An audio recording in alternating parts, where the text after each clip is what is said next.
सावन अमावस्या के दिन आपको लगता है कि हमारे पूर्वजों का उद्धार नहीं हुआ, हमारे पूर्वजों का कल्याण नहीं हुआ, कहीं अधोगति में कोई चला गया है, उसका बस एक बार, रोज नहीं जरूरत है, प्रतिदिन जरूरत ही नहीं,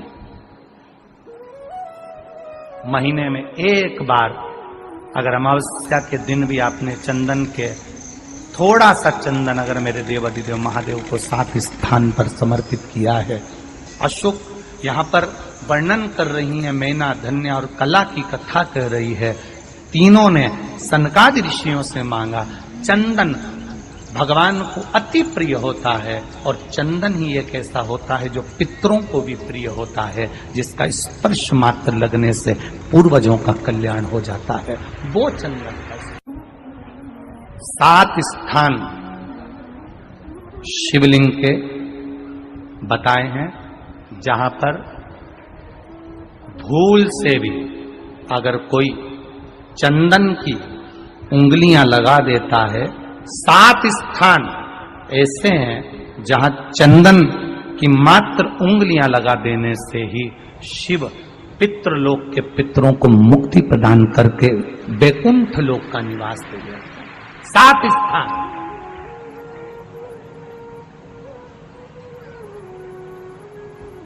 और वो 7 स्थान जो चंदन के बताए गए हैं।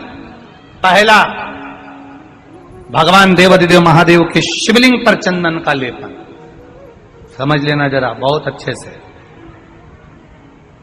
आपको लगता है स्वप्न में कोई मुर्दे दिख रहे हैं, या कोई जल रहा है, या कोई मर रहा है, या कोई चला गया है, ऐसा भय लगता है। बच्चों को मानी भेजूंगी ऐसा हो जाएगा, पति को मानी भेजूंगी ऐसा हो जाएगा, कोई हमारे कोई गलत तो नहीं कर रहा है, आपको लगता है। 7 स्थान चंदन के बताएं महाराज। पहला शिवलिंग, दूसरा जहां गणेश जी का स्थान है, मालूम है ना सबको, जम के बोलो जरा, मालूम है ना सबको, जहां गणेश जी का स्थान है वहां अलग से गणेश जी बैठे, वहां नहीं। शिवलिंग में जलाधारी के ठीक सामने राइट में गणेश, लेफ्ट में कार्तिकेय, बीच में अशोक सुंदरी। तो पहला चंदन बाबा के शिवलिंग पर, दूसरा गणेश जी पर चंदन की उंगली, तीसरा षडानंद कार्तिकेय पर चंदन की उंगली, चौथा अशोक सुंदरी पर चंदन की उंगली, पांचवा जलाधारी पर चंदन की उंगली, छठा जो शिवलिंग का जल बह रहा है इसके ठीक विपरीत की ओर चंदन की उंगली, और 7वां चंदन नंदी के मस्तक के ऊपर जो 2 सींग लगे रहते हैं उस पर चंदन की उंगली। ये कब लगाई जाती है? या तो अमावस्या के दिन आपको लगता है कि हमारे पूर्वजों का उद्धार नहीं हुआ, हमारे पूर्वजों का कल्याण नहीं हुआ, कहीं अधोगति में कोई चला गया है, उसका बस एक बार, रोज नहीं जरूरत है, प्रतिदिन जरूरत ही नहीं, महीने में एक बार अगर अमावस्या के दिन भी आपने चंदन के थोड़ा सा चंदन अगर मेरे देवाधिदेव महादेव को 7 स्थान पर समर्पित किया है। अशोक यहाँ पर वर्णन कर रही है, मैना, धन्य और कला की कथा कर रही है। तीनों ने सनकादि ऋषियों से मांगा। चंदन भगवान को अति प्रिय होता है और चंदन ही एक ऐसा होता है जो पितरों को भी प्रिय होता है, जिसका स्पर्श मात्र लगने से पूर्वजों का कल्याण हो जाता है। वो चंदन का। आपके घर में पितृदोष है, आपको ऐसा महसूस होता है, आपको लगता है, तो किसी भी नवरात्रि के पहले जो अमावस्या पड़ती है, मान लो अपन अमावस्या पड़ी, आप एक अंदाजा लगाइए, तो जिस दिन अमावस्या रहे उस दिन चावल की कटोरी में एक कपूर का टुकड़ा रख दीजिए महाराज, छोटा सा, और कपूर का टुकड़ा रखकर उस कपूर को दरवाजे के बाहर कटोरी में ही, चावल रखी हुई कटोरी में ही उसको पितरों का स्मरण कर कर जला दीजिए। और जलाने के बाद उस चावल को कहीं भी किसी भी वृक्ष की छांव में पक्षियों के लिए डाल दीजिए। शिव महापुराण की कथा कहती है, अगर मान लो पितृ आपको कष्ट दे रहे हैं, पितृ आपको तकलीफ दे रहे हैं, कोई काम नहीं होने दे रहे हैं, या कहीं आपको ऐसा लगता है कि पितरों का दोष है, तो वो पितृ दोष देवी, अब ये जो आप करेंगे ये कब कर रहे हैं? अमावस्या के दिन आप उसको रख रहे हैं। अमावस्या के दिन उसको रखकर रात भर आपने रखा कपूर के साथ में, सुबह एकम पड़ गई, नवरात्रि लग गई, उसी दिन उसको जलाकर आपने पटक दिया। अर्थात उससे देवी और पितृ इन दोनों का आशीर्वाद जो प्राप्त होता है, तो घर में से पितृदोष समाप्त होकर लक्ष्मी की वृद्धि प्रारंभ हो जाती है, कार्य में सिद्धता आ जाती है। मान लो अगर पितृदोष है तो करो, नहीं है बड़े अलमस्ती से रहो, तो ये पितृदोष का स्मरण। तो यहां शास्त्र कह रहा है कि पितरों का जो लोक होता है, पितर जो लोक होता है, उस पितृलोक में 64 योगिनियां प्रवेश नहीं करती। शिव महापुराण कर रही है, शंकर की कथा कर रही है। एक छोटा सा उपाय अवश्य करिएगा।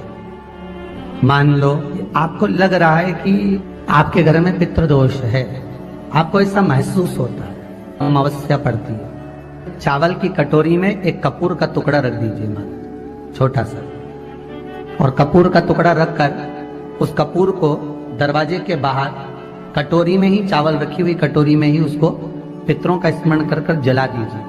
और जलाने के बाद उस चावल को कहीं भी किसी भी वृक्ष की छांव में पक्षियों के लिए डाल दीजिए। शिव महापुराण की कथा कहती है, अगर मान लो पितृ आपको कष्ट दे रहे हैं, पितृ आपको तकलीफ दे रहे हैं, कोई काम नहीं होने दे रहे हैं, या कहीं आपको ऐसा लगता है कि पितरों का दोष है, तो वो पितृ दोष देवी, अब ये जो आप करेंगे ये कब कर रहे हैं? अमावस्या के दिन आप उसको रख रहे हैं। अमावस्या के दिन उसको रखकर रात भर आपने रखा कपूर के साथ में, सुबह एकम पड़ गई, उसी दिन उसको जलाकर आपने पटक दिया।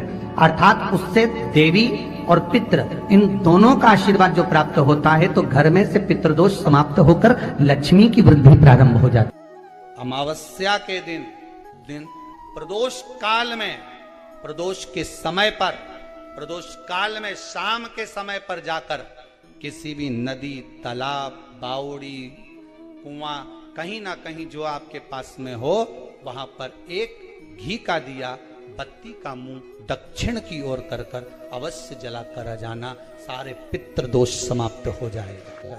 अगर नदी, तालाब, बावड़ी, कुआं नहीं है तो पीपल का वृक्ष हो या बेलपत्री का वृक्ष हो या बट का वृक्ष हो, उसके नीचे लगा दो प्रदोष काल में। पर अमावस्या के दिन लगाएं जरूर। क्यों? क्योंकि अमावस्या 16 दिन तक पितृ मृत्यु लोक में आने के बाद में भोजन ग्रहण करते हैं। अमावस्या के दिन पितृ शाम के समय प्रदोष काल में शंकर भगवान का नाम जाप कर कर नदी, तालाब, बावड़ी पर पानी पीने जाते हैं। वहां से जल का आचमन कर कर पितृ अपने लोक को चले जाते हैं प्रदोष काल के समय पर। इसलिए प्रदोष काल में जलाशय के पास में बावड़ी, कुआं, नदी, तालाब के किनारे पर दिया लगाया जाता है, दक्षिण की ओर मुख कर कर बत्ती का, तो पितृ आशीर्वाद देते हुए जाते हैं कि फलो फूलो, आगे बढ़ो, उन्नति करो, तरक्की करो। ये पितरों का आशीर्वाद रहता है, पितरों का वर रहता है। आप देंगे, कुछ करा ना करा, फिर अमावस्या के दिन हो, उस दिन दिया दक्षिण की ओर बाती का मुख कर कर। 7 स्थान ऐसे हैं जहां चंदन की मात्र उंगलियां लगा देने से ही शिव पितृलोक के पितरों को मुक्ति प्रदान करके बैकुंठ लोक का निवास देते हैं। 7 स्थान, और वो 7 स्थान जो चंदन के बताए गए, पहला भगवान देवाधिदेव महादेव के शिवलिंग पर चंदन का लेपन। समझ लेना जरा बहुत अच्छे से। आपको लगता है स्वप्न में कोई मुर्दे दिख रहे हैं, या कोई जल रहा है, या कोई मर रहा है, या कोई चला गया है, ऐसा भय लगता है, बच्चों को मानी भेजूंगी ऐसा हो जाएगा। जिनके यहाँ पितृदोष होता है, काल सर्प दोष होता है, वास्तु दोष होता है, तो उनको ज्यादा कुछ नहीं करना होना। महाराज एक बेल का फल लीजिए, उसके अंदर का जो गुर्दा होता है, अंदर का जो भाग होता है, उसको निकाल लीजिए, और उस बेल के फल में आटा सेक कर उसमें शक्कर मिलाकर उसको उसके अंदर भर लीजिए। अमावस्या के दिन सुबह 10 बजे से पहले उसको अपने घर में घुमाने के बाद में जिसको कालसर्प दोष बताया है, पितृदोष बताया है या वास्तु दोष का स्मरण बताया है, घर में सब दूर घुमाकर अपने परिवार का हाथ का स्पर्श कराकर पीपल के पेड़ के नीचे खड्डा खोदकर उस बेलपत्र के उस फल को दाब दीजिए। महाराज केवल एक अमावस्या करना रहता है, पितरों के दोष से मुक्ति मिलती है और हमारे घर के कार्य सफल होना प्रारंभ हो जाए। पति को मानी भेजूंगी ऐसा हो जाएगा, कोई हमारे कोई गलत तो नहीं कर रहा है। आपको लगता है 7 स्थान चंदन के बताएं, बाबा के शिवलिंग पर, दूसरा गणेश जी पर चंदन की उंगली, तीसरा षडानंद कार्तिकेय पर चंदन की उंगली, चौथा अशोक सुंदरी पर चंदन की उंगली, पांचवा जलाधारी पर चंदन की उंगली, छठा जो शिवलिंग का जल बह रहा है इसके ठीक विपरीत की ओर चंदन की उंगली, और सातवां चंदन नंदी के मस्तक के ऊपर जो 2 सींग लगे रहते हैं उस पर चंदन की उंगली। ये कब लगाई जाती है? या तो अमावस्या के दिन आपको लगता है कि हमारे पूर्वजों का उद्धार नहीं हुआ, हमारे पूर्वजों का कल्याण नहीं हुआ, कहीं अधोगति में कोई चला गया है, उसका बस एक बार, रोज नहीं जरूरत है, 4 दिन दुकान अच्छी चले, बाकी के समय बैठना पड़े, समझ लेना पितृदोष। घर में बच्चे चिड़चिड़े हो जाए, गलत संगति में डूब जाए, समझ लो चिड़चिड़ हो रहे हैं, पितृदोष। घर के बच्चे माता पिता का आदर ना करें, सम्मान ना करें, तेज आवाज में बात करें, समझ लो पितृदोष। पितृदोष मालूम पड़े। और इतने से भी अगर आप नहीं समझ सकते, परिवार का कोई एक व्यक्ति जब जब भोजन करने बैठे तब तब उसकी थाली में बाल आए, भले वो होटल में खाए तो भी बाल आ जाए, वो कहीं खाना खा रहा है तो बाल आ जाए। 8-15 दिन में, 4 दिन में, 3 दिन में, 2 दिन में, 6 दिन में आपकी थाली के भोजन में अगर बाल निकल रहा है, केश निकल रहा है, समझ लेना कि पितृ आपसे कुछ मांग रहे हैं, पितृ आपसे कुछ चाहते हैं। महाराज एक बेल का फल लीजिए।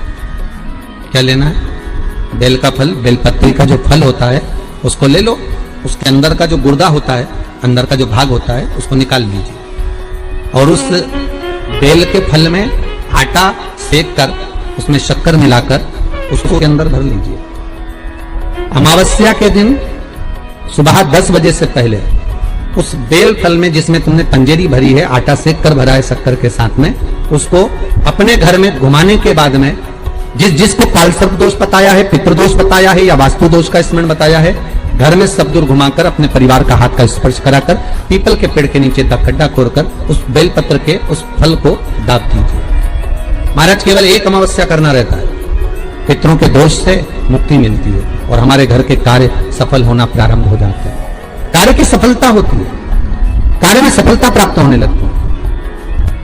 हम तो कई बार कहते हैं महाराज जी, अगर ऐसा लगे किसी औषधि को आप ले रहे हैं, मालूम पड़े कि औषधि आपको लग नहीं रही है, शिव महापुराण की कथा करेंगे, मान लो औषधि आपको नहीं लग रही, आपने औषधि बहुत दिनों से ले रहे हो, कोई दवाई, मान लो आप किसी भी दवाई को ग्रहण कर रहे हैं और वो औषधि लगी नहीं रही है, वो शरीर को लगी नहीं पा रही और आप ठीक ही नहीं हो पा रहे, 15 दिन हो गए, 8 दिन हो गए, बताओ उतना की उतना ही कैटरीना है, उतना ही उतना अपना भरा हुआ, वही की वही लीवर, वही की वही किडनी, वही की वही स्मरण, सब कुछ वही वही है, उतना की उतना ही। बीपी भी ऊंचा नीचा चल रहा है पर लेवल में नहीं आ रहा, शुगर भी लेवल में नहीं आ रही, तो प्रयास करा करो महाराज, बेलपत्री के फल का जो गुर्दा है, अंदर का जो भाग है फल का, उसको पानी में गला लीजिए और प्रदोष कम से कम प्रदोष नहीं हो और बीमारी जरा दवाई लगी नहीं रही हो तो बिना प्रदोष